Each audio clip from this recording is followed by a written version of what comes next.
I know drugs are not bad, okay, but unless you're a dumbass. Unless you're a fucking dumbass. But, drugs themselves aren't bad, but the people who abuse the drugs are bad. You know what I'm saying? Learn how to use the fucking drug. Don't be an idiot with the drugs. Dumbass plus drug equals dumb fuck. Yeah. You know what I'm saying? Equals death. Equals fucking death. Because you get fucking dead. It happens. You know what I'm fucking saying? All right. You know what I'm fucking saying? You know what I'm fucking saying too, dude? All right. Is this good? Audio. 1, 2, check, check. Can you hear me? Are we good? Yes? Snappy snap. Should be good. All right. We're doing the clappity claps and snappity snaps. Hello. Should I turn off the fan? You probably should most definitely turn off the fan. I'm going to slow it down. At least. Slowing it down. Yes. Stop it. Drugs and shit, dude. Hey, don't touch me. Yeah, I don't want to play footsies with you either. Hey, don't touch me. It's my shit. Here's a phone. Let's smoke drinks. Cool. Here's a drink. Some of the drinks. Some fucking water. Powerade. Hello and welcome. Wait, we got to clap first? Let's clap. All right. 1, 2, 2, 3. Hello and welcome to our podcast. It is I, Imagiknowledge. I'm John. And John, the co-host. The guy. The other guy. We're here to talk about particular topics today. It might intrigue your mind and also your asshole. That's kind of weird, but let's get to it. No homo. That's kind of weird, bro. I have to say, no homo. Shout out Adrian. Throwing in the no homo. Shout out to Adrian. Big ass fool for no reason. That's funny. Shout out Adrian for being gay. It's fuck. No, I'm Can't help it. Man, he's just got that fucking security, bro, where he can blast white girl music and just not give a fuck, bro. Oh, yeah, trust me. I know. It's crazy shit.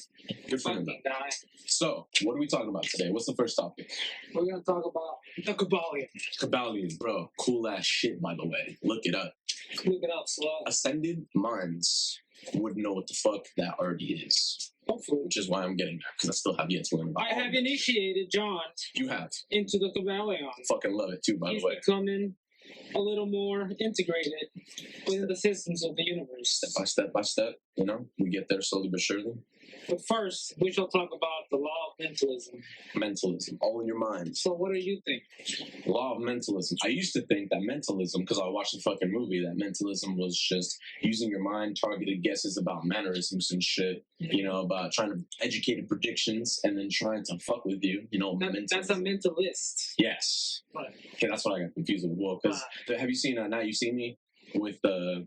Yeah, that's part of it. Yeah, that fool. So basically that concept. That's what I got. That's what I get from that. That's still with that. Yeah. But it's down here. But mentalism? Yeah. Without talking about the Kybalion or from like prior knowledge beforehand? Because that's what I used to think of it about it. Right, because I saw the show The Mentalist. Yeah. Which was just as a guy that really understood minds. Yeah, exactly. So you would think it's about minds, obviously. Which it is. Mm-hmm. Law of mentalism is about minds. Mind is all. The way it's portrayed in particular areas, it's not the way it's portrayed in the Kybalion. Right. There's a whole legit aspect behind the actual Kybalion versus, little tips and tricks. But what did you get about the law of mentalism when you were listening? The mind is all. The mind is all. Fucking that shit is the truth. What does that mean? The mind is all, meaning, okay, so what I got from that is you have to delve deep into your senses, because your senses are predicting, or not predicting, in a sense predicting, but your mind is registering through your life, through your senses, your touch, your 5 senses, your touch, taste, smell, and all that shit. Right. And your mind is making all of those, is integrating all of those into your process, your thought process, right? So it accounts for your experience. Right. Therefore, but it's all in your mind. So if you take away your mind and all the senses, what are you left with? Nothing. Black. Fucking just nothing. So in that sense, that's what I got as far as the mind is all. So literally everything around you is being perceived through your mind. So in that case, your mind is all. Mind is perceiving all kinds of shit. And then there's the concept of we're in a simulation. In a sense. Which comes from that. But what level? What level? Because, yes, we are interpreting some things, but are you saying our senses have been altered to where what we're registering is simulated? Or is it the whole simulation is being projected, and we are like interacting with that said simulation. Because remember, in that is hold on. Fuck. Holy shit. Okay. Well, in that, since it's integrated in the way, like, first we're in the mind. We have our mind, right? Right. And then we have all the senses, right? This one. So we have all of our senses, and you already heard that we're a predictive machine. Yeah. So we never really see the universe for what it is, but we see the universe for what we think it is. So we're making predictions of what we think it is. That's why we get this sense of intuition sometimes, where your body knows before you know. Yeah. So when you're like, oh, this is some bad spot happening, and then some bad happens.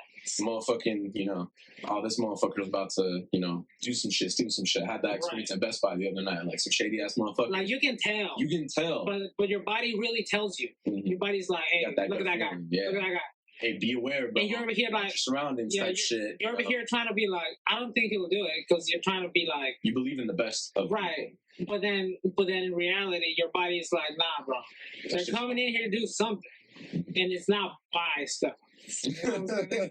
It's not literally the best buy you can get from stealing. And it's between your body and you arguing of which, like, what is the actual aspect. You know?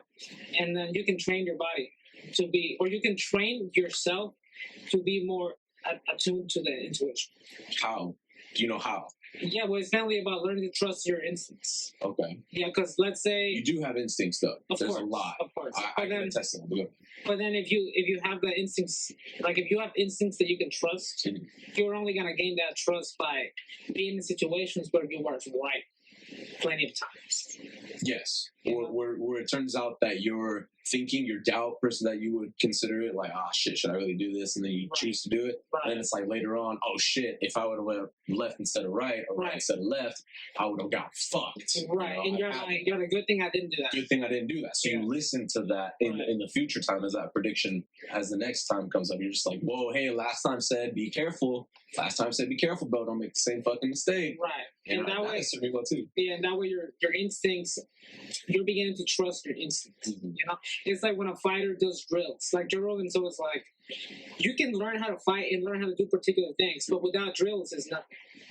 What do drills incorporate? Do drills incorporate like you having? It's like the 1-2 spot, like doing drills in particular manners. Like there's boxing drills, kickboxing drills, where you throw particular combinations. Yeah, so it's like repetition, better through repetition. Yes. The more repetition, the better. Yeah, because he's like, if you have to think about the way you're fighting, you're already a step behind the one that doesn't. Right, because he just feels. He's just doing it. Yeah, he's just doing it. And you're over here like, should I? You gotta transfer the hips. You gotta step forward. Yeah, right. Like if you're thinking of it, you're not gonna have a hard time. Gotcha. So there was like drills are what makes the fighter.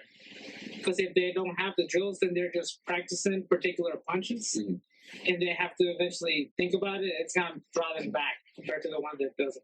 Right. Like there's one example with the Buddhists where they're like, it's raining. I think I told you about it. It's raining, and there's a leak on the roof, and there's a guy, the master Buddhist monk. Yeah, he knows to get a bucket, right? Right. There's two guys. There's one guy that is already on the way to get the bucket. Yeah.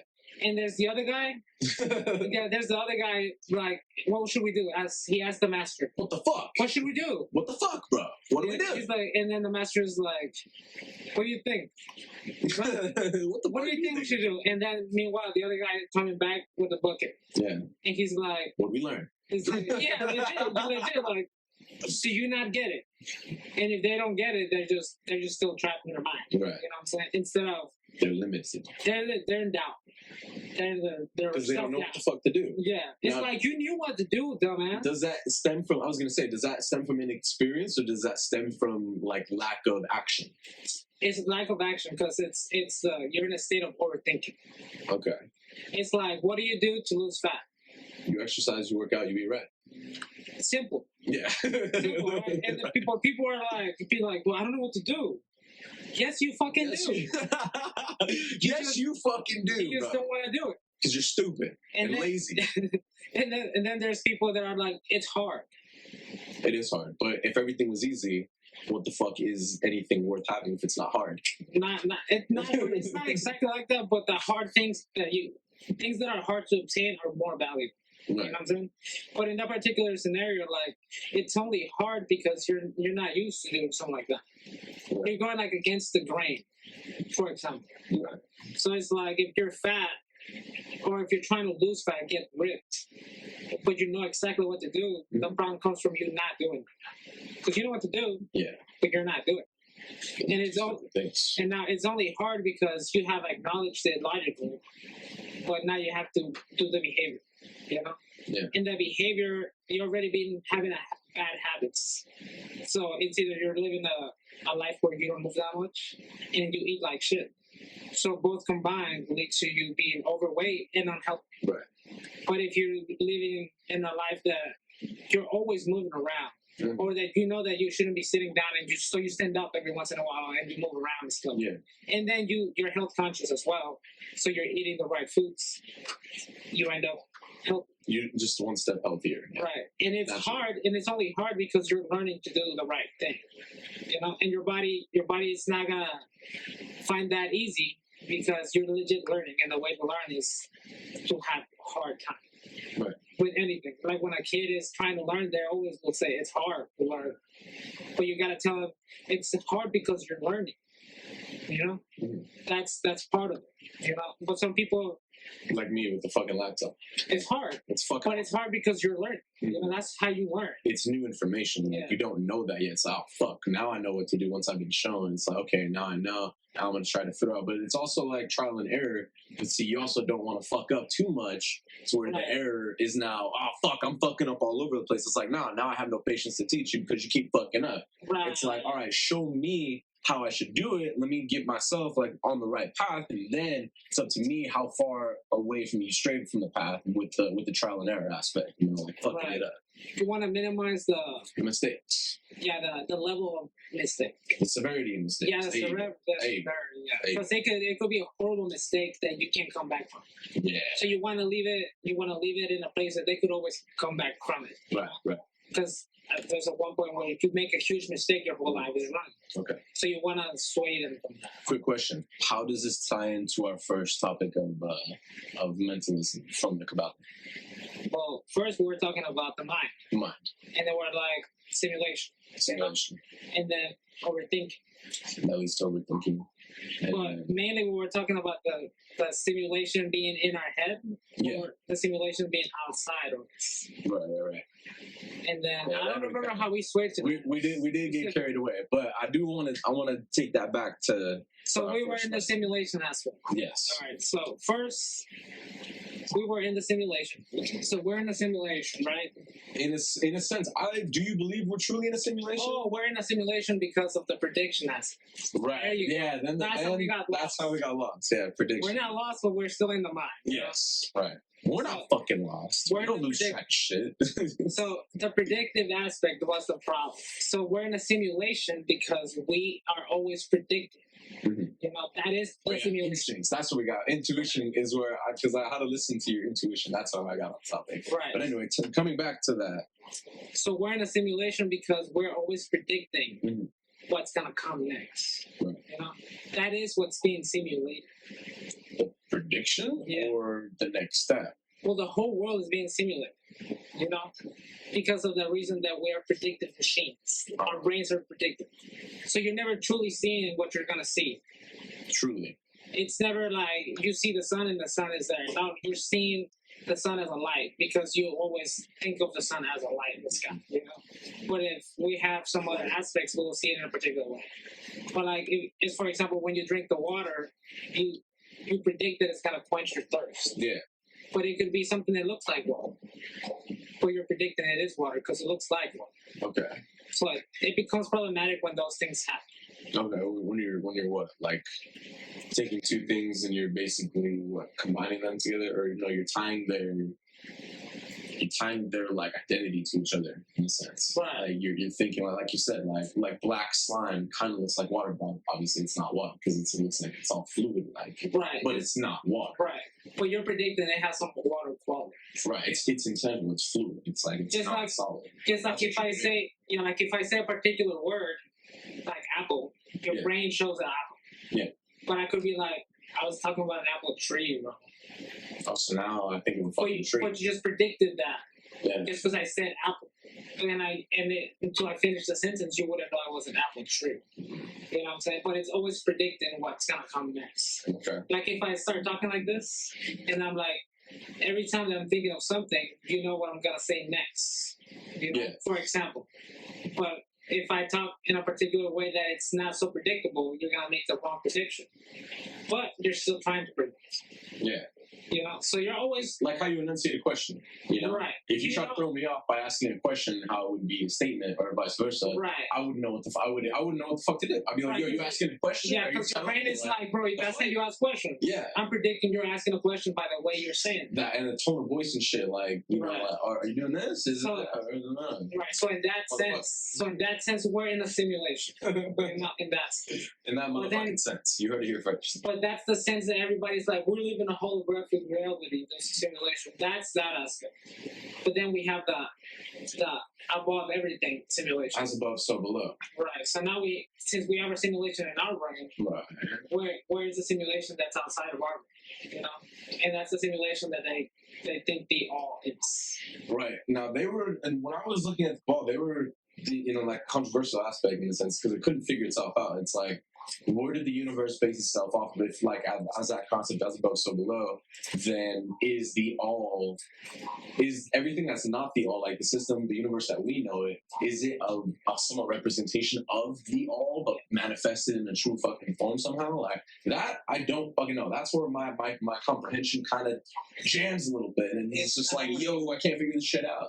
So yeah, please enlighten me, good sir. What did you take? I don't really find out that either because let's say the way they interpret it is that we're in the universe where there's nothing beyond the all. Mm-hmm. You know, because it can't be beyond the all is like incomputable. It can't be subtracted. It can't be multiplied. It can't be like like it's all inclusive and absolute. Yes. Yeah. Can't fucking change a thing about it, bro. You heard it here first. It's absolute. But then you gotta think about it and be like, so where is this information being gathered from? So that's why they say it's a collective mind or the divine consciousness, like God's mind, what we refer to. Okay. But where God itself is having an experience as well. Just like we're having an experience, God is having also an experience in its own world. We're just living in its mind, so we don't get to experience that world until we die. So in a sense, when you die, instead of becoming the limited version of your mind, now you're becoming the God aspect of the all. So you take from right now you have a John's perspective. Yes. Right now I am John. But as soon as you die, you open your eyes again. Yeah, you open your eyes, and now you're seeing through God's eyes. Oh, that's fucking amazing. Which might be a world that's just like us. Is that really true? We don't know. Is that really fucking true, bro? Do you think so? We don't know. That sounds like a fucking trip to me. It's just an interpretation. Holy shit. You know? Yeah. That's fucking amazing. But it's like, because that's kind of like, I'm sorry to interrupt, but that's kind of a fucking trip, man. Like because we've been taught, you live, you die, it's either blackness or it's either fucking death, it's either eternal suffering if you're an asshole, or it's paradise if you're a good person. That's what we've been led to believe based on your religion. I could be wrong. I'm speaking. It's mainly the Christian. Christian, yeah. Fucking, but a lot of people know about this shit. Right. There's a lot of controversial shit. Yeah. But to think for a moment that, like I was saying, considering all this aspect, how we are nothing but a thought, and how we can't perceive all of this shit only through our minds, so we don't even know if our hands or any of this is fucking real. Our senses are telling us this, but we don't know if it truly fucking is. Right. We're just continuing through our mind, and then with that thought of experiencing going through and all of this shit in our lives per se, like wherever the fuck we are, because we don't know if time is linear or if past, present, future are happening all simultaneously, all at the same time. Because that's another trip we need to discuss. Maybe that's the simulation that you're talking about. Maybe 2012, maybe we all died. And we're now recalling our existence as time is being blasted or something. And future, present, and past are all existing, but in separate forms all throughout. In a sense, they are all existing. Because time is no longer fucking linear. Of course it is to us. And that's the perspective that matters. You know? In the all's eye, it's everything, all the time. So in that aspect, it's not linear. You know? Because in the all experiences your past, your future, and your present in one. Holy fuck. See, But- that's what I'm saying. Yeah, but we're here as us. So we're limited to that Yeah. as of right now. To us, it's linear because of that reason. That's actually okay. So what I was getting to is like just to think of that because we're confined to that.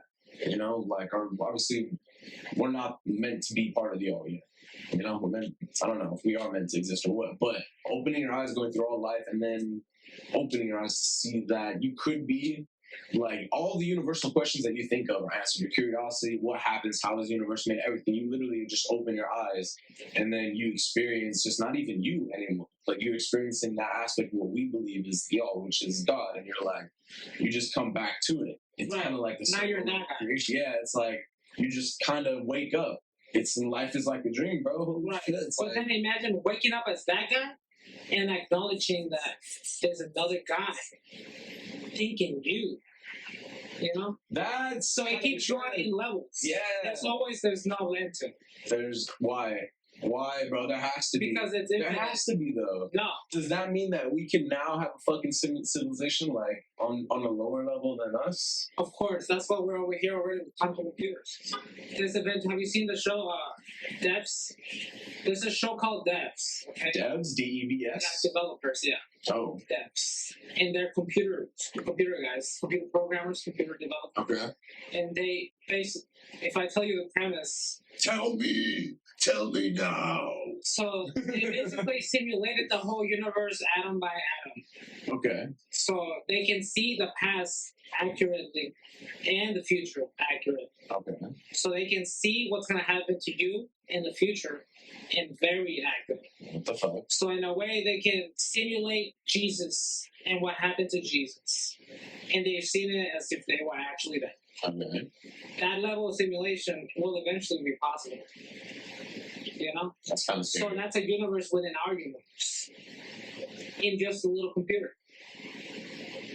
Like from one aspect, Yeah, it's kind of creepy. it's dope. I get that, It's but that's dope. fucking creepy. I find it amusing. It's kind of weird though. It's weird, sure, but it's like it's a thing that can happen, and so it will happen. I just Hoping for the right guys to do it. yeah, I'm saying that could be extremely detrimental. So they're doing the simulation in the computer, right? And then they tell the computer to simulate them in the room they're in, watching the computer they're watching. And guess what happens? What happens? You can't do it. It does it. So they're looking at themselves on the screen, but there's no camera anywhere. What the fuck? So the computer simulated Simulated them. accurately, just like if it was like, hey, computer, simulate me and John talking right. And we'll see the screen, and there's no cameras anywhere. Right. It literally simulates us as we're talking right now with no camera. That's incredible. It's just literally simulating the universe Yeah, that's as it incredible. is. So yes, How is this possible? it's computing power. Eventually, it's just computing power. So you're saying God is one big ass computer? Sure. So it's just like our brains are computers in one aspect, the universe is being computerized. Supercomputer. Yeah. Quantum fucking trillion Right. gold computer that you were talking about, supercomputer earlier, right? Right. So essentially, we're in a computer or a program or a software that is able to run the universe. You know? So us is real because we're here. But to whoever made it, they know that that's what's wrong. But in this aspect of the Kybalion, they're like, we're in the mind of God. Or the all. You know? Holy. It happens to have the computing power to do that. Okay? It's crazy. That is kind of It is fucking fucking crazy because that's hard to like. Because you go ahead. You know, but your question was like, can we actually do that ourselves and create a simulation that is so real? Yeah, like That it's just like our universe. Yeah. And yes, we can. We just don't happen to have the computer power that I do. Are we meant? Is that something that we're not meant to, but we could kind of I don't shoot like know. the atom bomb? You know, we're not meant to. We could kind of fucking. We're definitely meant to. Now we're gonna have it. We're hoping that it's the right person. Yes, because I think of so many things go wrong. With Of that. course, things are gonna go wrong, Bro, like, that's just scary to me. but it's a problem. It's That's a problem. fucking scary. Yo. Right. But then, like, in the same sense that we're in a universe that gave you the computing power to make your own decisions. Mhm. There's gonna be a universe that we create within a computer system that we can give the characters within that system their own sense of freedom. You know, Why would we do that? We are now God in a sense. to them. Yeah, like you've seen the episode of Rick and Morty where that happened. Yes. It's similar to that. That's fucking. Similar to that. Yes, but that was very multi-level. Just smaller and smaller and smaller, and then holy fuck. Yeah, it's above so below, dude. Oh my god. Which happens to be the second. Yeah, the second one. Oh, Let's go, number 2. That's crazy. Yeah, so there's the law of mentalism. Let me see if you're in the thing right there. Stay right there. Okay. Am I in the shot? You're barely in the shot. Alright, fuck, I gotta move up. Just move a little forward here. Alright.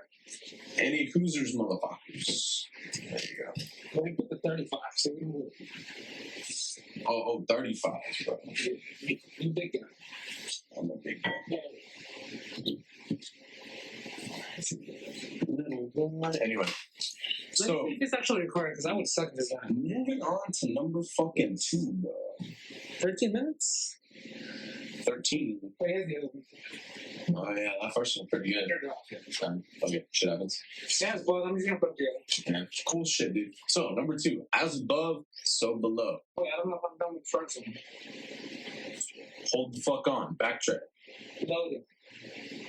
Refresh. Nice. So- I'm mentalism. You know, if we just talk about God and supercomputers and the computing power and shit, and the fact that we were in a simulation. So, Right. So yes, we're in a simulation within our minds, but we're also in a simulation created by the one all. So that's true. that is kind of trippy. It's like we are in a simulation, but our base, like we know as our base simulation is only what our senses can perceive. Fucking crazy. That's cool. The integration of the senses is the simulation. Right. But then when we do our correspondence. Quick question. Does that mean, I got super excited, I dropped my shit. Quick question. Does that mean if you enter a sensory deprivation tank where you remove all your senses, does that mean that you would then somewhat have an experience, an ethereal-like experience? Yeah, they always That's crazy. Some people go to a sensory deprivation chamber and they take psychedelics. Oh, so they do both? Yeah. I don't know. I want to do it naturally. Well, not naturally, just You want to do one and then another one. Okay. See what happens. Yeah, Like because Joe Rogan does that. He goes into the sensory deprivation just to chill, yeah, just to see what goes. You know? yeah, I want to do that. It's like you feel like you're floating, but you literally have no feel outside of you Yeah. because the water's warm enough for you to not feel feel it's the there. difference Yeah. between your skin and the water. Yeah, yeah, yeah. And then there's enough salt in there and magnesium salts that it makes you float.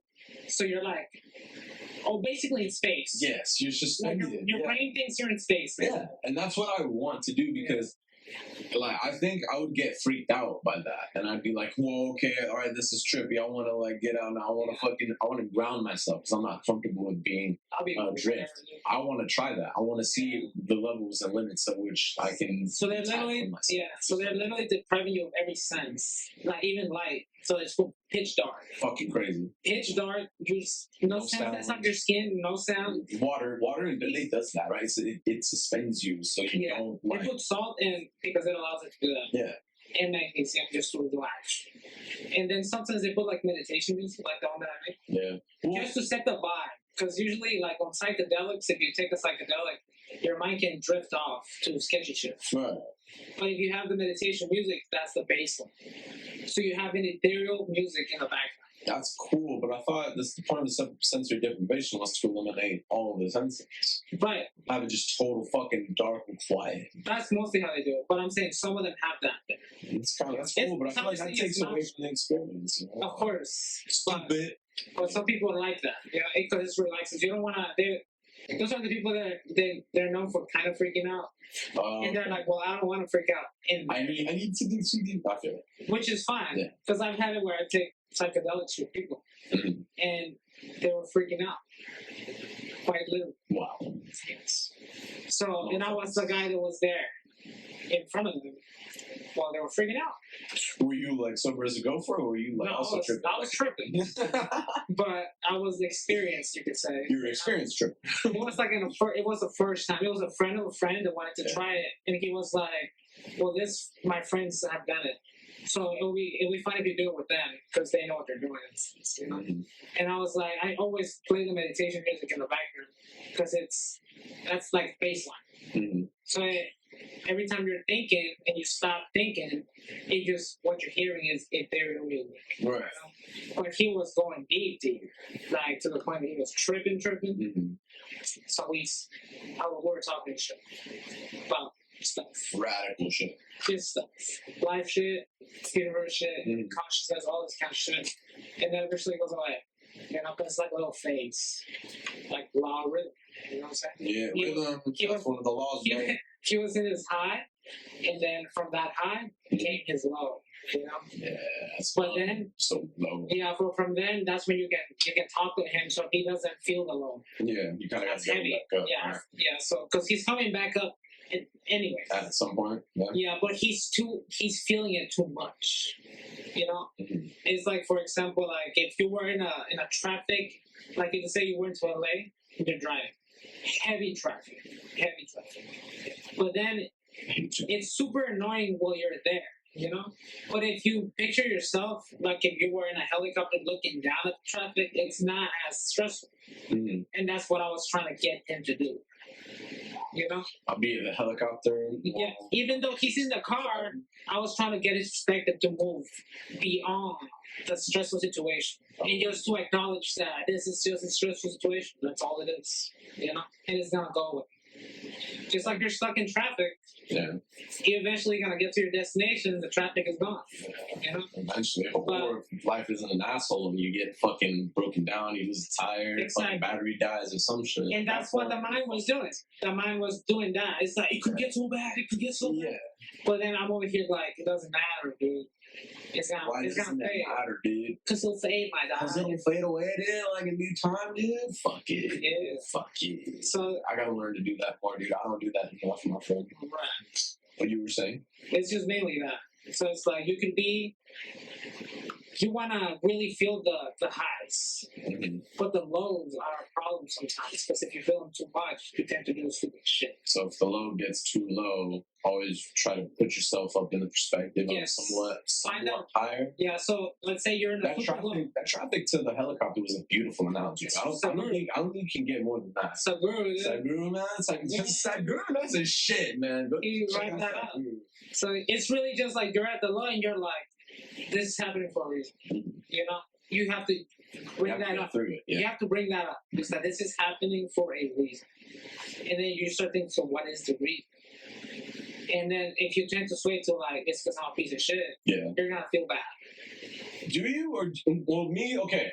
Pause. I have to. But it's always perspective. Yes, perspective. Yes, we have to say that because I'm that type of person where it's like, I'm a piece of shit, but I don't want to be a piece of shit. So I have the drive to not be a piece of shit. Exactly. To my best extent, because I'm trying my best. You try your best. I'm sometimes a piece of shit. I have to acknowledge that fact. But I tend to be a piece of shit sometimes. Yeah. So it's that the fact that you don't want to be a piece of shit, the drive to not want to be that way you have to remind yourself like, yo, I'm being a piece of shit right now. I need to not fucking be that. I need to whatever I'm doing, I need to not do that. Stop. And just either the opposite or formulate a fucking way to where whatever you're doing does not lead to the same conclusion that's fucking you over. And that stems from like honestly like a condescending to you. So like self what is it? Self fucking not self-discipline, not self-criticism, constructive criticism. I knew the fucking word. That not a lot of people can take criticism very well. Not a lot of people can stand having constructive criticism thrown at them. But for those type of people, it is a little bit different to how you speak to yourself. Some people are like, "Yo, you did your best, man. You did a great job. Maybe next time." And there are others like, "Bro, you're a fucking pussy. You need to do more next time. You could have done this more. Like, you're a little bitch, dog. Compare yourself to yesterday. Like, you're fucking up, bro. You need to catch the fuck up. Get to it." You need both, you know? But sometimes... You need both? Of course you need both. But sometimes you need one more than the other. Yeah. Right. Sometimes if you have acknowledgement, you're being slipping too much. That's when you need the guy that is like, bro, stop being a fucking bitch. being a bitch and get your shit together. Motherfucker. But if it's like a little slip, it's like, hey, bro, you slipped. Just get back up and you're fine. I feel like those are in times where you start to feel burnt out. Right. We need more of that, in my personal opinion. I feel like I could use that when I'm on the verge of like fucking breaking, when I'm on the verge of burning out, when I'm just like, fuck, bro, I really want to do this, but I have no fucking energy. I have no drive right now. I'm zapped. You know, at that point, you need to talk to yourself and go, all right, bro, good shit. You've been doing a lot. Hold it down for now. Come back at it again after a good night's sleep. You know, sometimes we all need that shit. Right. You can't deprive yourself from everything that makes you feel good. Right. You know, just because you're putting hard effort into things doesn't take away from the fact that you're still gonna have to eat good, sleep good, and have social structures that allow you to feel good about yourself. You know, it's like you can't deprive yourself from those areas just because you're putting effort in one particular area. Yeah. That's why you have to balance it all out. And sometimes that's hard. It's just time management. It's hard because you're not used to doing it. You know, because you were pointing at one thing to do and focus on that. Yeah. But then you deprive yourself from others. Yes. Because you're so totally. So it's just the acknowledgement leads you to not get hung up on it. You're like, I do feel burned out, but if you understand why, you feel fine. Because you're like, I do feel burned out, but it's because of this reason. I've been putting a lot of effort on working and getting my shit done. And then that's when you're like fine with sleeping a good amount of sleep and eating a good amount of food and socializing a good amount because you already put in the work in this area. Yeah, tiny little, not treats, but like fucking luxuries. Just tiny little. You're basically trying to automate effort in a particular area. And after you get the effort to be a habit, so you have high effort in this aspect and it becomes a habit. Habitual excellence. Yeah, so now you're like, okay, that's settled. Yeah. So I can put my effort somewhere else because there's zero effort on a habit. It's already a habit. It's going to happen no matter what. You know? So then you have to put your effort in something else. But effort is just when you're learning something new. Right. You're working through a new aspect. If not, it wouldn't be hard. Like with my brother, he was like, staying in the positive mindset is hard. Yes. And I was like, but that's not the problem. What's the problem? The problem is not that it's hard. The problem is that you think it shouldn't be. You know, that's the problem. You're getting hung up on the fact that it is hard. But the problem is that you think it shouldn't be hard. You know? And that only happens when you put in the work. And eventually, it doesn't become hard. Now it's easy because you put in the work. You have learned to set that boundary or the goal to keep it there. You know? But it's only hard because you're not there. Right. That makes sense. Yeah, but if you get hung up on the fact that it's hard, you will never learn anything. Because as soon as you try to learn something, it's hard. It's right. It's fucking hard. Like, shut the fuck up. I mean, of course it's hard. You know? That's what we learn. Lifting weights is hard, but if you keep doing it, it's going to get you a fucking body and the easier it gets. And it gets easier. And that's the same with, what were we talking about? Just positive mindset. The mindset, that's what it is. So the more you practice changing your mindset, and that's actually one of the principles that they were talking about, how they influence the mind to realize the rhythm. I think it was the law of rhythm, was it? They're all tied. Yeah, they are all tied. Fuck! But anyway. Law of rhythm is part of that. He overcame his mindset, or mind, whatever, how it worked, and made it work for him instead of him making it work by being him. like a slave. Yeah. Exactly. And he was like, whoa. And I don't know how the fuck to do that, because they said themselves they didn't leave any fucking like go-to manual. They didn't leave anything behind. Basically, you just kind of have to like leave it up to interpretation, kind of figure it out. It's a concept. Yeah. Like there's this quote: "Is concepts are few. No, concepts are few. Methods are many." So there's a little bit of concepts that you can do in many ways. That's why they leave it open. You know? Yeah. Because they're just trying to get you to grasp the concept, so you can find your way to grasp it with your fucking head. Bro. Yeah, because like meditation is super useful for that. Like my brother was talking about. I love meditation too, by the way. It's so useful. What's your brother saying? With meditation, the more you do it, the less you need it. Really? Facts. Is that the same thing with sleep? Like why Sadhguru doesn't need as much sleep to feel rested because he's meditating more in that sense? Is that why, Well, or is that something different? He's particularly says, I don't sleep a lot, but I have a lot of rest. He says that. Right. Yeah, he did say that. So deep rest is really useful and will make your body require less sleep, you know, because you're already resting. But if you have fucking shit rest that you think is good, and then you fall asleep and wake up like you didn't rest, what happened? You're not resting. Yeah, to be honest, it just feels like you're living a different life when you're exhausted. Exactly. So that's when you have like Edward Woodman. He's like, there's this meditation thing that he does, which is a non-sleep deep rest, which is he just lays down for 30 minutes. And that's what he says when he says non-sleep that. deep rest. So he's just laying down, not going to sleep. He's just laying down, legit relaxing his body to the max, breathing as much oxygen as he can, and breathing out as much CO2 as he can to allow the emphasis on rest in his body. How long does he do that? He does that from 10 to 30 minutes every day. Holy shit. And he's like... Could you imagine the discipline it takes? I'm sorry to interrupt. Could you imagine the discipline it takes to fucking do that, bro? Well, he said he does it when he needs to. So he tends to notice that he's like, I'm becoming annoyed by things, or he's like, I'm feeling a sense of exhaustion. Yeah. So he does that and becomes like let's go. Wow. Back to it. That's amazing. Just from that. Let's try that. I want to try that, dude. Just from that. Like if you're ever like super tired, like after work, all the fucking time. I don't feel tired at all. Well, I used to take naps. Remember, your energy output's different from mine. Yeah, you do work throughout the day. I fucking hustle. I used to do morning job. I used to do morning job, and then I go to the gym, and then I work here. So yeah. You know? But he's like just legit doing that. Whenever you feel that tiredness coming, you fucking feel relieved from the fact that you're not gonna feel fatigued and tired. Wait, hold on. Backtrack. Repeat what you just said. Repeat what you just said. So whenever you feel tired, right, you do that little session of NSDR, deep breaths, and you're gonna feel a sense of reliefness. Now you said you get excited of the fatigue aspect. So in your mind, are you getting excited about knowing that yes, next time fatigue comes, I have a way to deal with this? Yes. So you're like, yo, I got this. This isn't even a trick because I'll just do this. Because I'll do this. It goes away. That's what I was wondering. But that's why I needed a little bit of. And this is like biology. So he's like, we have a chemical called adenosine. Okay, and adenosine is the fatigueness, tiredness feeling. Yeah. And that's the same chemical that gets blocked by caffeine. Okay. So throughout you wake up. Okay, so you're waking up.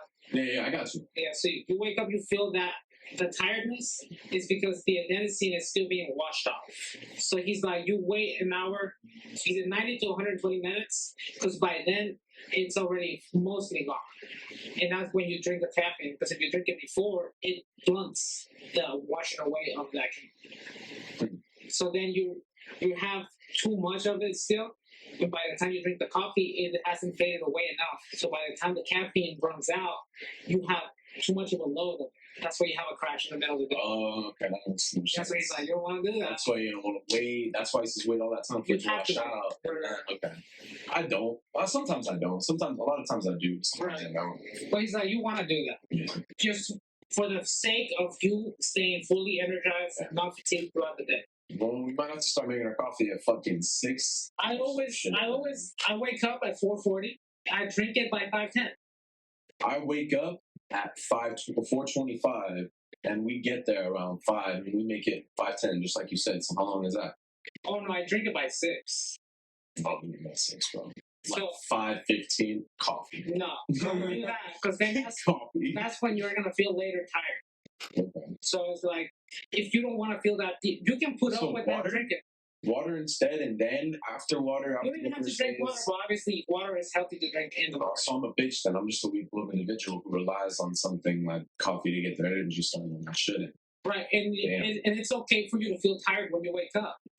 That's the thing. I use it as a crutch though. Like, yo, I need fucking energy. Like, and how people view energy drinks. No. You know what I'm saying? Like, can't start my day without coffee. It's like, I can. My brain knows, hey, I really like coffee. Give me some coffee, it'll feel better. But everything else will feel better. Just right, which it does. The effects from coffee. Which it does, right? It does, because now you don't feel fatigued or tired.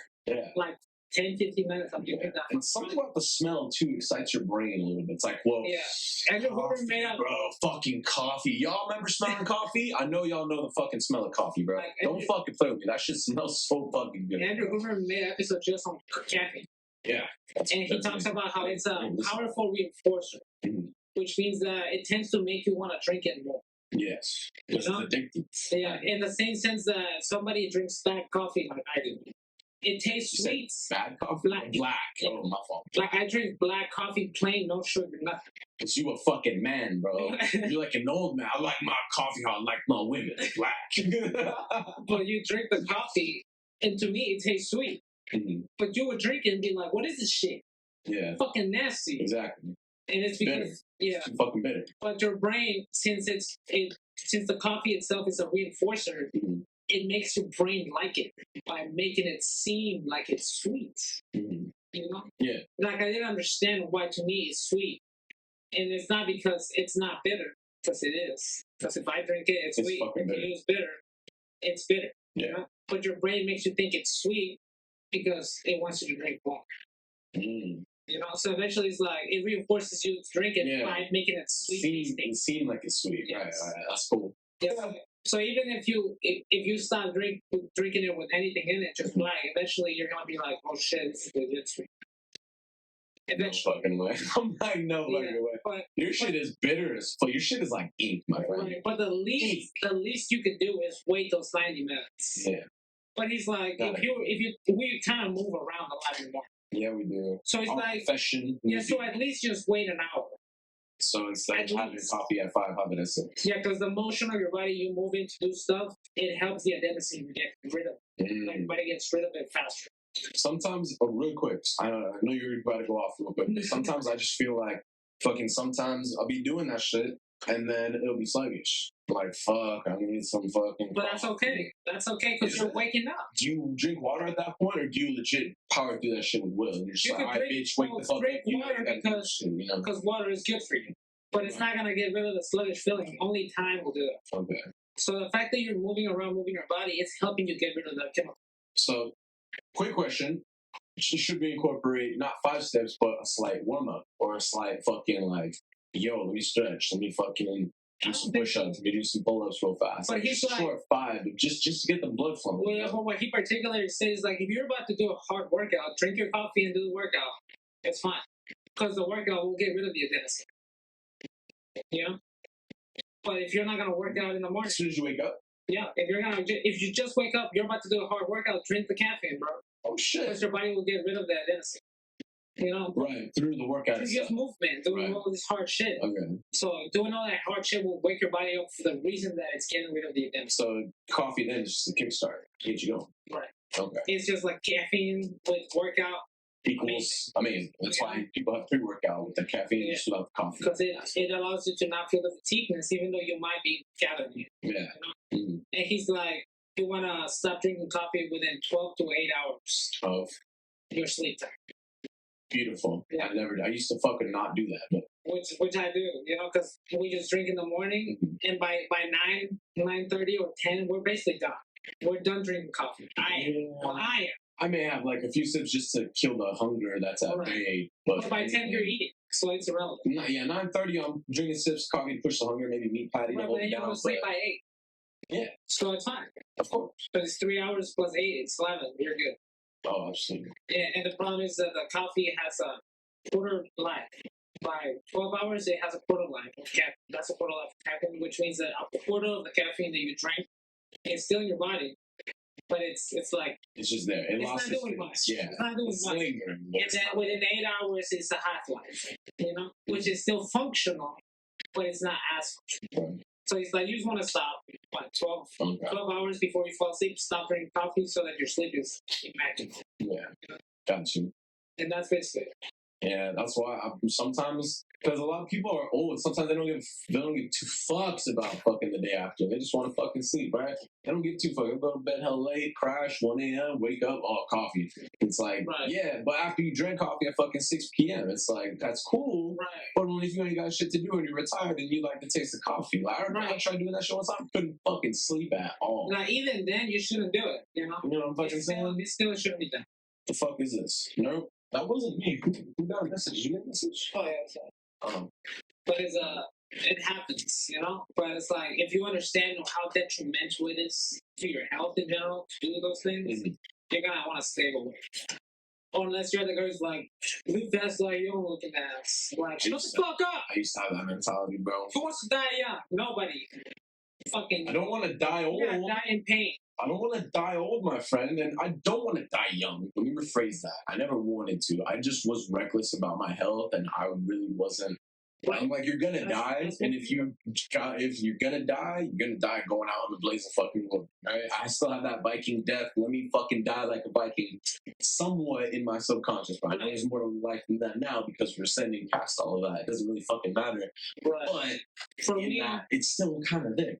For me, I see that, but I'm like, I can't do that if I lose my vitality or my health. Yeah. How are you gonna do that if you're you don't think about that. So you have a detriment to your health. Yes, but you don't think about that. You don't think about the long term because you're so focused on the short term. You give no fuck about the long term. So you're just like living in the moment. You gotta live in a way that you're like, okay, so I want to live the hardest, but you can't live your hardest if you're unhealthy. Facts. So. But then again, that requires effort, finances, all that shit.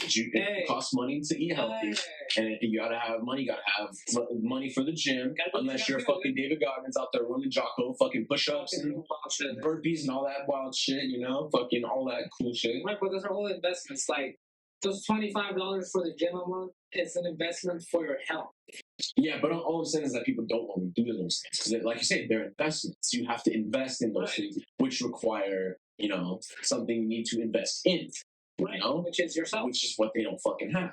Right, because they don't care about themselves. Exactly. Like I said, they don't fucking care. So once you start caring about yourself, and once you're faced with the problems that, oh shit, I probably should take care of my teeth. Oh shit, I should probably take care of my health. Right. Bring down my blood pressure. Your body is a temple. Yes. And you should be careful what you put inside your body. And to be honest, you get that, but some people understand it to a point, but they don't truly accept it because whatever they're enjoying, whatever they're enjoying outweighs the fact of their need to be healthy. Like why I can't quit smoking.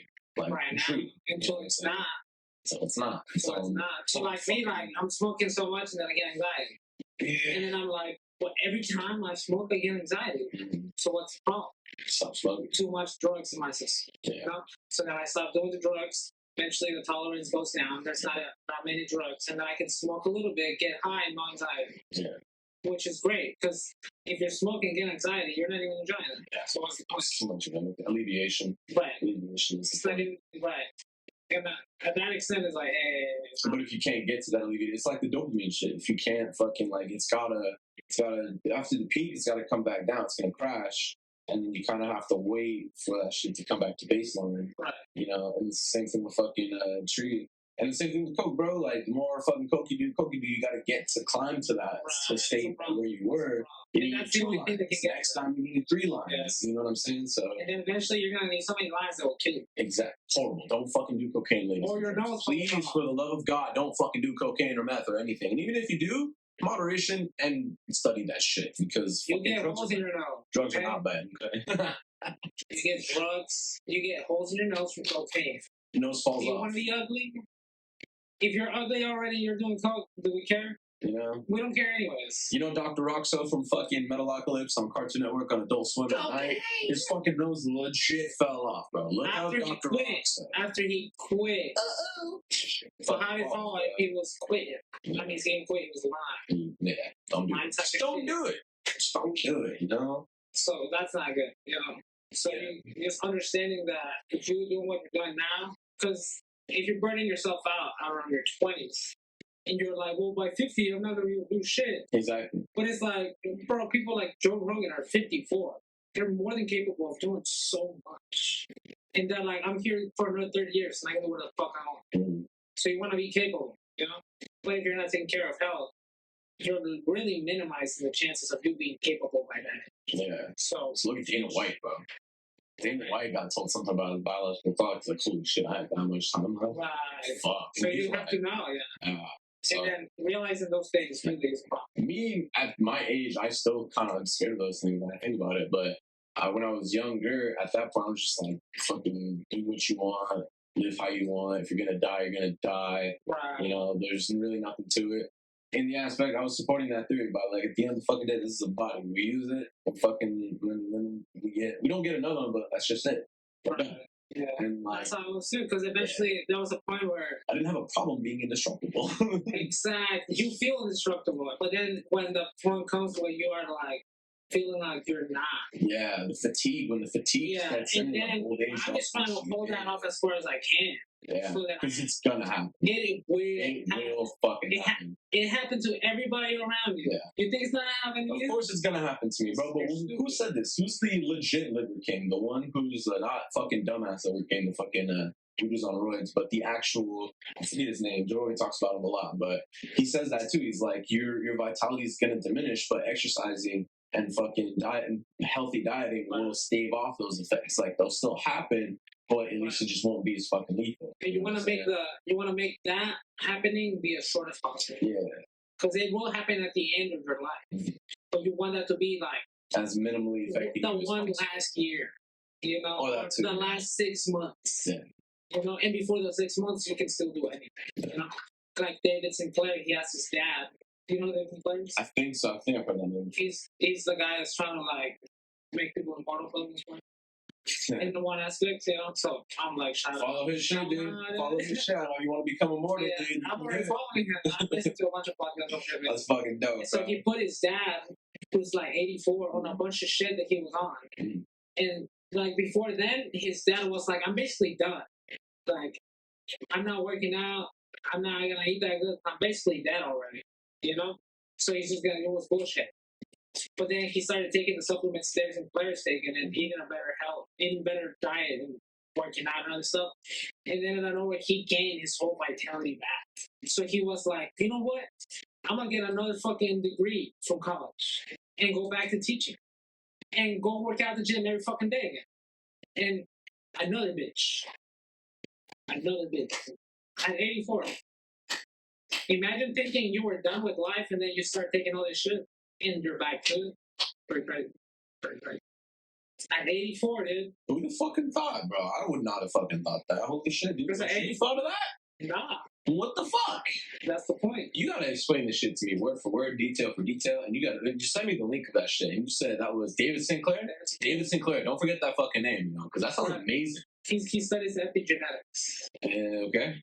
Which is what defines the genes in your body. Okay. So epi means on top. So what's on top of the genes? So what's telling the genes what to do? Okay. He's like, if you fix that, your whole health is good. You know? Really? Yeah. So he's like, what's happening in your genes is they're becoming unreadable, and it's not because the gene is fucked up. It's because the reader's fucked up, isn't it? Not even the reader. It's the way that the gene is supposed to allow you to be read. It's that the in between is fucked up. It's like he describes it as like a disc that's been scratched. Oh, sure. So it's like the data is still under the scratches, but the reader can't read it because the thing on top of the data is scratched. So he's like, how will we polish that? And you go back to home. Interesting. So he works with a bunch of shit like, and he's like, if your body's getting damaged, the workers that fix the damage are being overused and not specializing in the particular damage that they should focus on, which is genetic damage. You know, and it's like if they're not focused on the genetic damage, when you get the genetic damage, you're gonna get a bunch of fucking a waterfall of bullshit. Yeah, like health effects. Yeah, because the genes are the things that make the whole thing. And if those genes are not getting fixed when they get broken or destructed, then you have. But okay, mentalism. I know all that. Okay, but coming back to mentalism here. Mentalism. Holy shit! All right.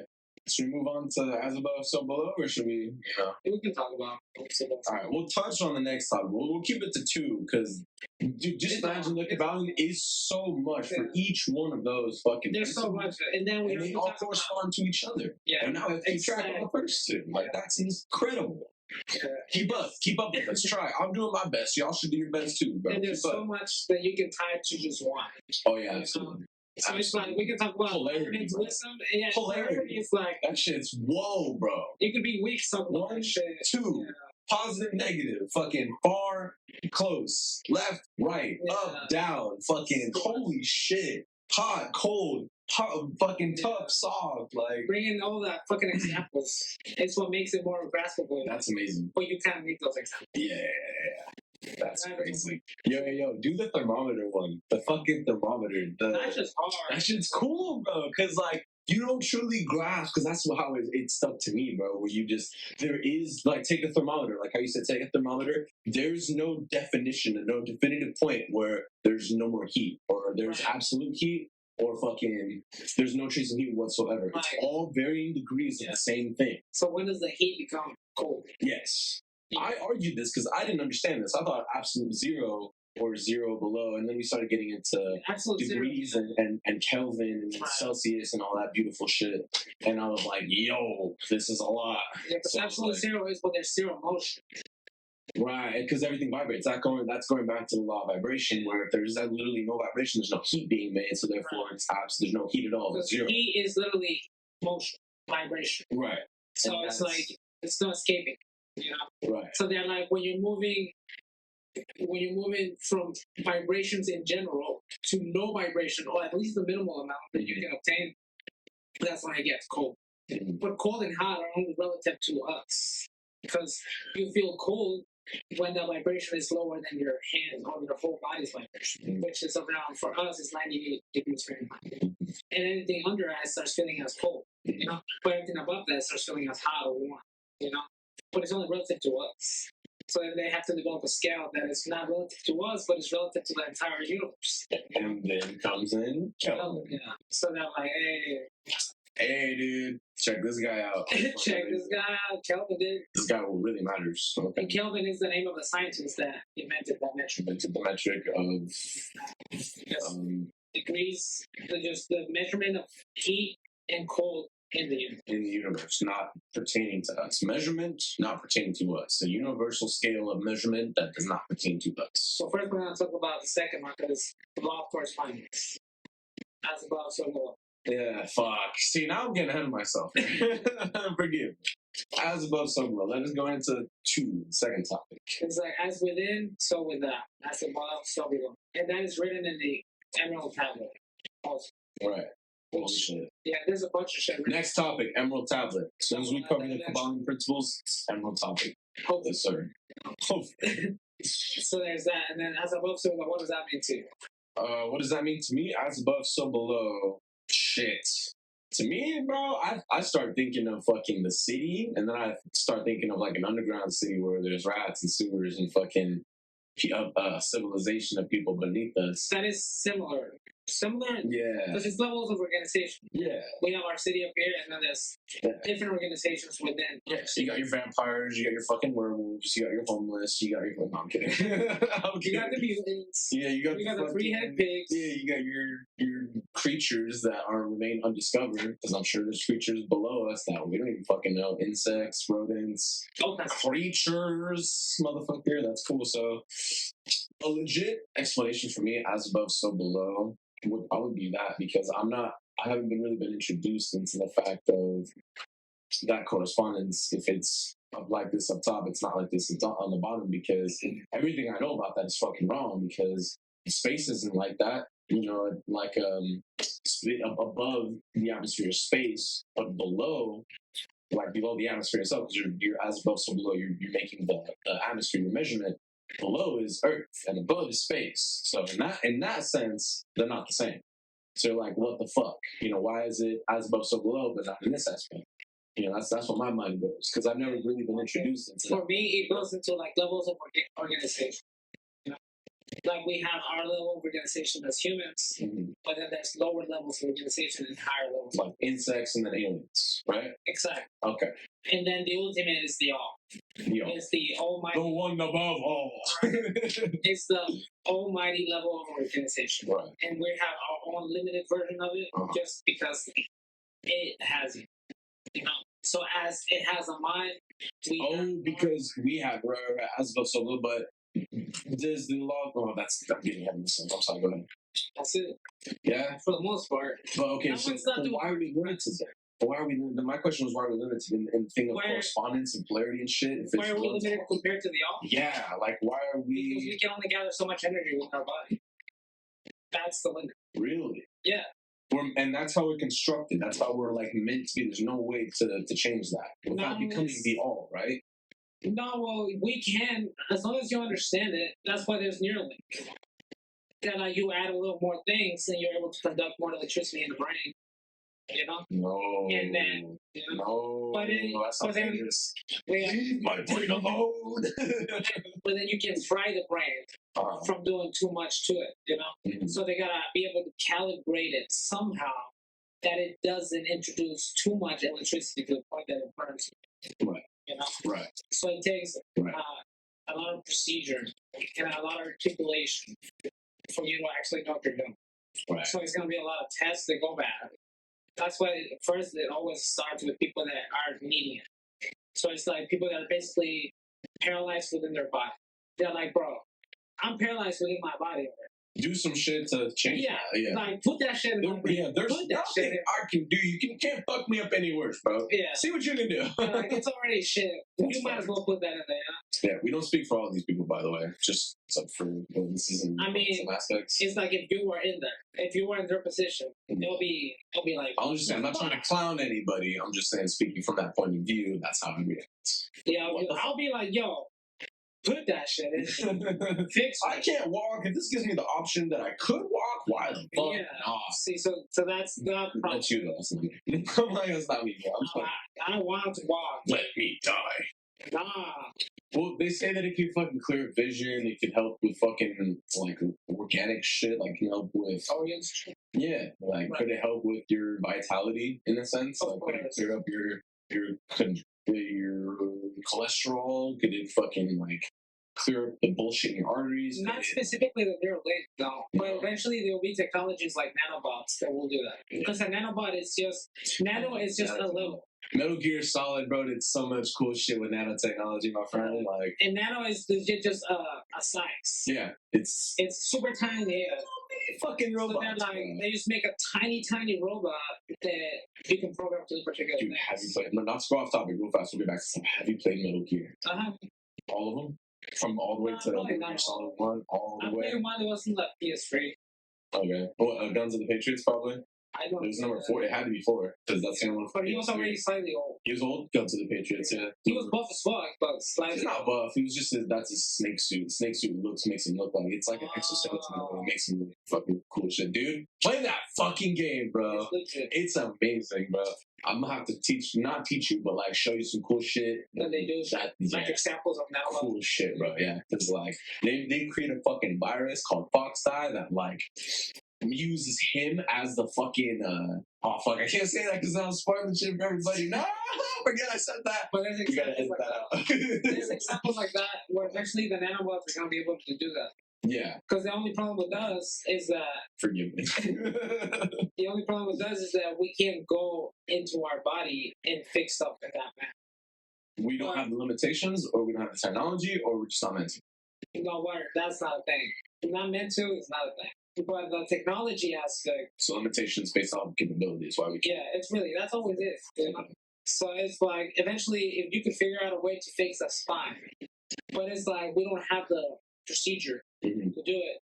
But they're like you can get a robot to program in a particular way that will align the neurons, the nerve, and the nerves. So you just pull them together ever so slightly until they grow little by little. You can't do that physically, but if you have the nanobots, possible, you know, and stuff like that. Or you can replace particular cells with nanobots and run it with that. Yeah, like what? Like white blood cells? You get to replace those with nanobots, and they're programmed to fucking To do what recognize shit. White blood cells do. Yeah. You know? But For example, they could have better recognition, you know, because sometimes white blood cells don't, you know. They haven't adapted fast enough to our environment like we have, what we know is around. Yeah. So eventually that will get better. Yeah, that's cool. But in an opposite aspect, what if they could also be used against you and literally decompose you from the cellular level. So that's what I also think is dangerous. Of course. But there's things that can do that already. Would you still? Okay, my question is, knowing that you have that possibility, would you still? I'm for it. Would you still? I'm for it. That's crazy, man. The possibility of evil. We have a high possibility of evil. For that same reason, we have a high possibility of good. But in that sense, you just have to, whatever the evil, malicious intent is, you just have to have a way to counteract it or combat it or like solve them. I guess defense. Yeah, you have to have a defense. Yeah. Always have to have a defense. Always have a plan B. You heard it here first. But there's always going to be those people that do it first and you'll have no defense. So people are going to die. People are going to die. But people die already, just like with guns. Yeah. Like we have guns and we don't really have much protection for guns. Kevlar. Like, but not everybody's gonna walk around in Kevlar. Yeah. Or if they made suits out of Kevlar. Yeah. Not everybody's gonna be wearing suits of Kevlar. You know? I would. Like, we have defenses for when a scenario of such level comes up, but not everybody's wearing. Yeah, like clothes, clothes that will protect you from guns. Right. That's when people die from guns all the time. But like in the same way, guns save lives. Yes, they do. So it's that argument for there's good and bad. Yeah. There's good and bad with everything, you know. So you just want to balance it out so it's more good than bad. Yeah. And the same thing with the nanobots. Use nanobots for good people. Right. And the same thing with Neuralink. Eventually, it's going to do first good. And then people are going to be capable of great evil with this. There's going to be great good first. You've seen Elysium, right? Have you seen Elysium? I don't know. It's from what I know, I could be wrong, but from what I know, that movie is about some weird, Elysium is with Matt Damon, because I'm confusing the Last Day with Tom Cruise, where he fucking dies over and over and over again in that train. I'm confusing them two with Elysium. Elysium is dope as fuck. Elysium is pretty much Earth has shit going down.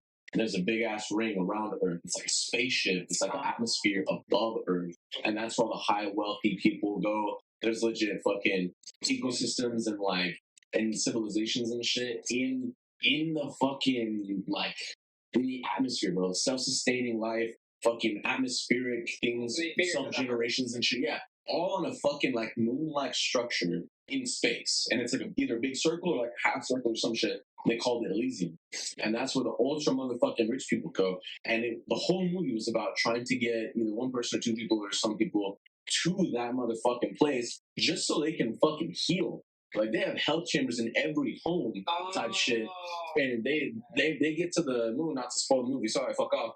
But but they get to the house and they have the fucking healing chamber, and it's so fucking advanced. They just pop that motherfucker right in, heals. You're all good, bro. But that I forgot why I talked about that, but just that aspect itself is fucking a trip because the level of sophistication that went into that self-sustaining atmosphere above the Earth, I think is what truly intrigued me. I'm like, yo, that's cool as fuck. It's like an Earth in a synthetic ball. Pretty kind of. In a sense, yeah. Like an artificial Earth beyond Earth. Yes, that sense, because it's not really a ball thing. It's almost, but yeah, you get the gist of it. It's artificial above the Earth. It's like self-sustaining, separate from Earth. Yeah, but just like it. Yeah, exactly, bro. I'm like, but you can't get the rocket ships and shit and fucking bro. Eventually, traveling to space is gonna get cheap enough. Yeah, but people use traveling to space is gonna be fueled by tourism. Yeah. So people are just gonna go. Yeah, I want to go to space. Let's fucking go, dude. And that will pay for us to be able to travel to different planets. Die in space and shit, dude. No. That'd be fun. Imagine you're gonna die, and you're like, just send me space. Shoot me all. Space. Now. Let me go see a little fragment of the all before I go join it.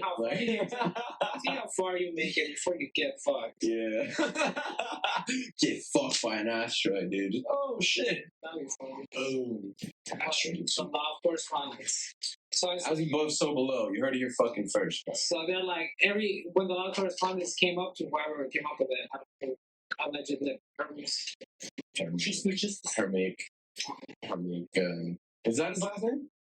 Hermes Trismegistus? Yeah, Trismegistus, the thrice great. That's three times. So, well, Trismegistus, Tris, three, Magistus, majesty, like royalty, greatness. Three times great. It's fucking amazing.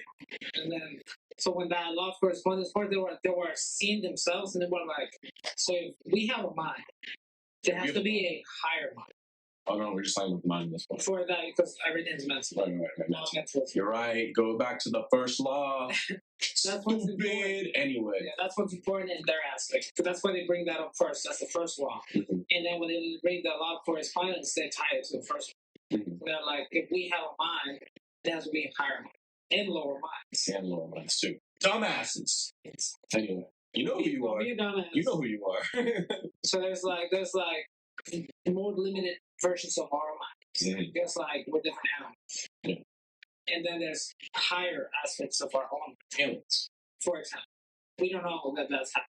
From what we have been... But from this law correspondence, yes, it's safely assumed that that's a thing. There has to be bro. There has to be a computing. Like, there's always a bigger fish. Jedi. If we're here being smart, there has to be someone out there being way more than any human on this planet. Fucking Stephen Hawking of the Albert Einsteins of the fucking Elon Musks of the Nikola Teslas of the fucking Nipsey Hussles of the fucking everyone.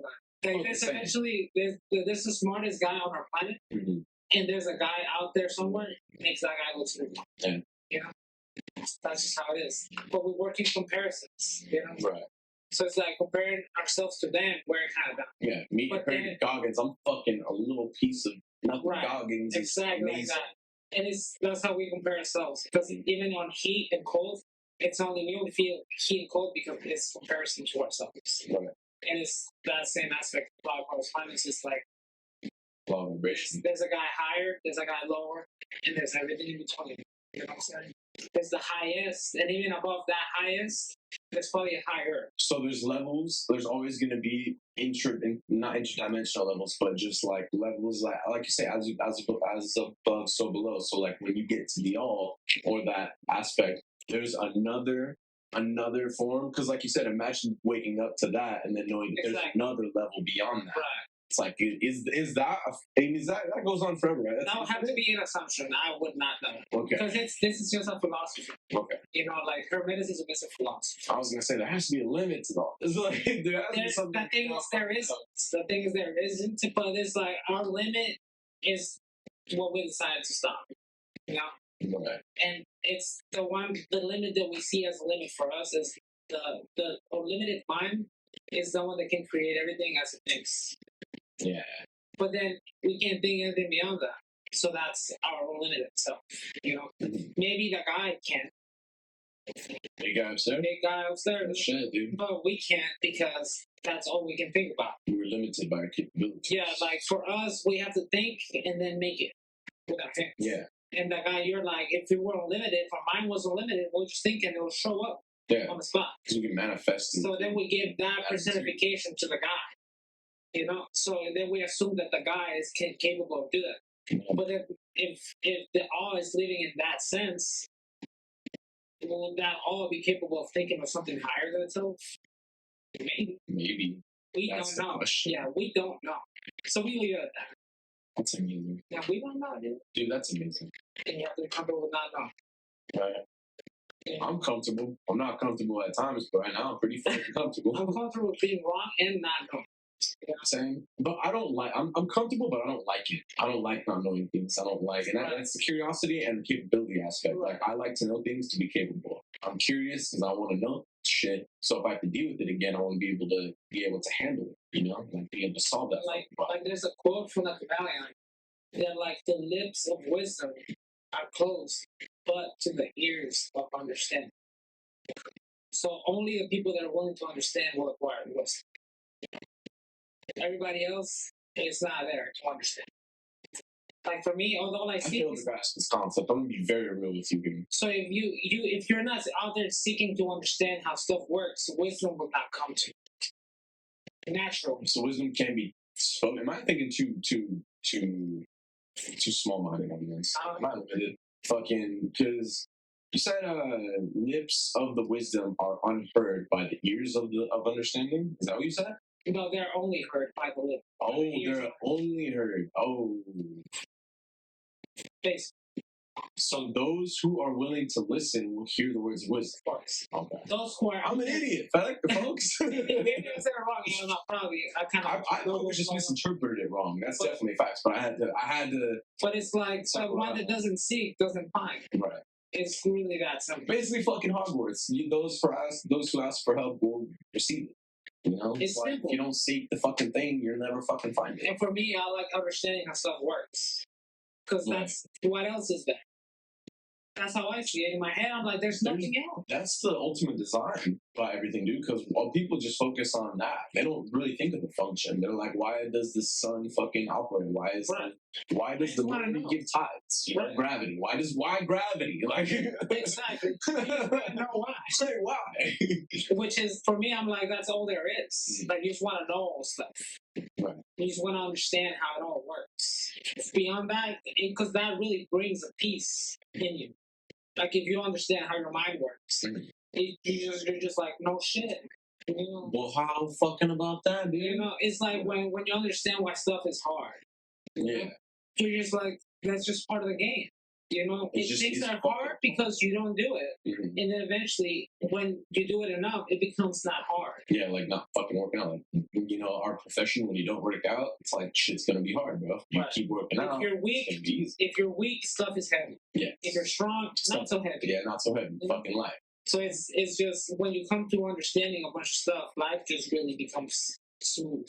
That too. And also, say that again, but also in the fact, in understanding in the context of Andrew Huberman educating us about our fucking life, dopamine, like testosterone, fucking the serotonin, fucking even the digestive tract, fucking like you said with the coffee, bro, everything, and I love it. Dude. I'm fucking saying, bro, like, he's really helped people understand because once you understand how that shit fucking works, you literally, like, one, it helps you make healthier choices, and two, it quiets your mind because you now understand, like, yo, that's happening because of this. That's an impulsion. I feel compulsed to do that because of so and so. You're like, all right, don't fucking do that. It's not like have a firm grasp on shit that you don't know. Yeah, it's not like. How does that work? Yeah, it's like, not. Why am I like yeah, you're questioning shit. It's like, no, I know exactly why that's like that. Because I'm fucking stupid. Yeah, it gives you a sense of clarity. Yeah. And he does it for free. It's amazing. Thank you so much, Andrew. We appreciate you. Because like, even if I was like, let's say for example, a bunch of people, you know, it's like, hey, go listen to Andrew Huberman. He tells you about your brain and how your body works and how your brain works. Most people are not even gonna listen to it. No, they don't fucking think. And that's where that aspect comes from. Like, if you're not there to understand it, you're not gonna hear it. You know what I'm saying? So that's where that comes. Because I told people, go listen to that. Should we stop? In this case, should we stop telling people shit, or should we still tell people, or just expect and let the dumbasses, or not dumbasses, but people who aren't interested, let them just go do their own thing? You know who's paying attention when they gravitate towards the thing that we're talking about. So at that point, you're just telling as many people as you can. Yeah. Just to see which ones are the ones that are willing to listen.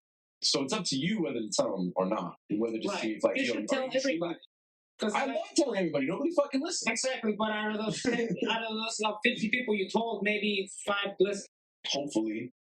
You know? Which is, at least you got 5. At least you got 5. At least you got 5. You could have gotten 9.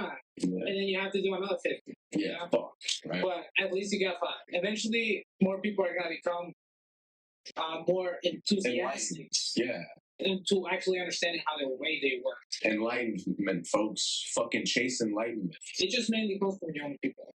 Young people that fake woke bitches. Yeah, when the people don't really want to know how they work, they're just not curious about it. Yeah.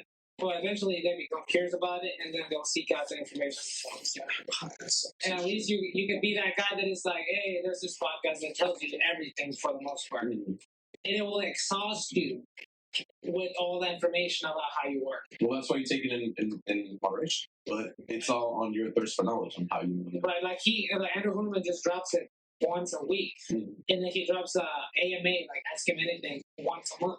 Oh, so that's what that is? But you only get it if you're subscribed. Yeah.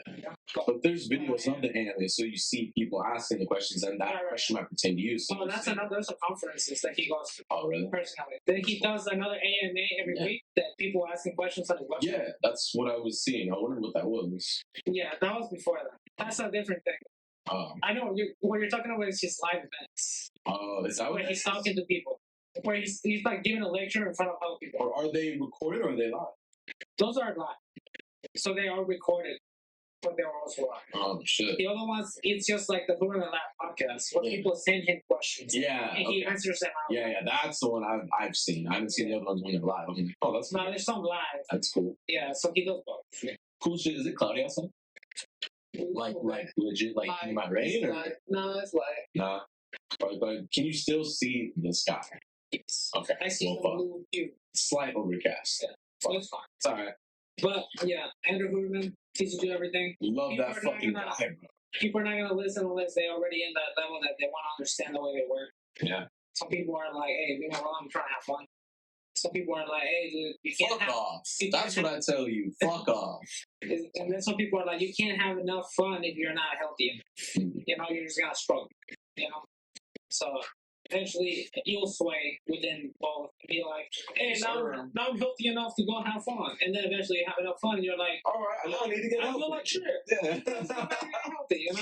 Oh, I feel like shit. Oh, this looks like shit. Let me show where. Intermission. Alright, we should be good. How long? It's 1 hour 13 minutes plus the other little section that we started with. How long was that? Like 20 minutes over an hour and a half? Yeah, that's pretty good. Alright. Yeah. Peace out, motherfuckers. Have a great day. Thanks for watching.